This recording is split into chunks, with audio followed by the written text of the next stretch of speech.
Ration కార్డుల జారీకి సంబంధించిన ప్రక్రియను రాష్ట్ర ప్రభుత్వం చేపట్టిందని బీసీ సంక్షేమ శాఖ మంత్రి పొన్నం ప్రభాకర్ అన్నారు. రేషన్ కార్డులకు గతంలో ఉన్న నిబంధనలే వర్తిస్తాయని, తమ ప్రభుత్వం కొత్త నిబంధనలు పెట్టడం లేదని పేర్కొన్నారు. ఇల్లు లేని వారందరికీ ఇల్లు ఇవ్వాలని ప్రభుత్వం కృతనిశ్చయంతో ఉందన్న మంత్రి, హైదరాబాద్లో స్థలం ఉండి ఇల్లు లేని వారికి తొలి ప్రాధాన్యత ఉంటుందన్నారు. రాజకీయాలకు అతీతంగా పేదలందరికీ న్యాయం చేయాలనేది ప్రభుత్వ లక్ష్యమని, అర్హత ఉన్న ప్రతి ఒక్కరికి పథకాలు వర్తింపజేసేందుకు ప్రభుత్వం సిద్ధంగా ఉందని మంత్రి స్పష్టం చేశారు.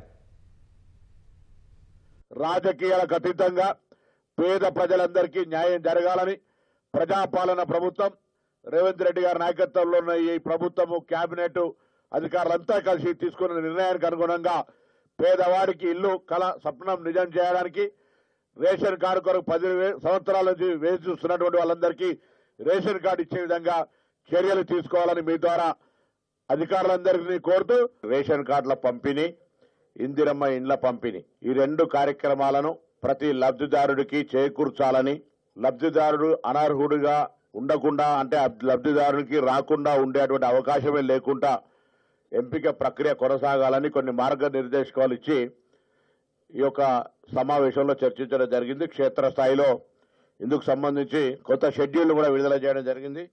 నేను గౌరవ హైదరాబాద్ ప్రజలందరినీ కూడా విజ్ఞప్తి చేస్తా ఉన్నా, ఇందుకు సంబంధించి ఎక్కడైనా మీకు ఏదైనా ఇబ్బంది అనిపిస్తే సర్వే అనంతరం కూడా మీరు స్థానికంగా ఉండబడేటువంటి అధికారులందరికీ కూడా తమ సమాచారాన్ని ఇచ్చేటువంటి అవకాశం ఉంటుంది. కాబట్టి ఎవరు ఆందోళన చెందాల్సిన అవసరం లేదు. ప్రభుత్వం అందరికీ అన్ని రకాలుగా ప్రభుత్వ లబ్ధి ఏదైతే ప్రకటించారో అది చేరాలనే ఆలోచనతోటి మాత్రమే ఉంది.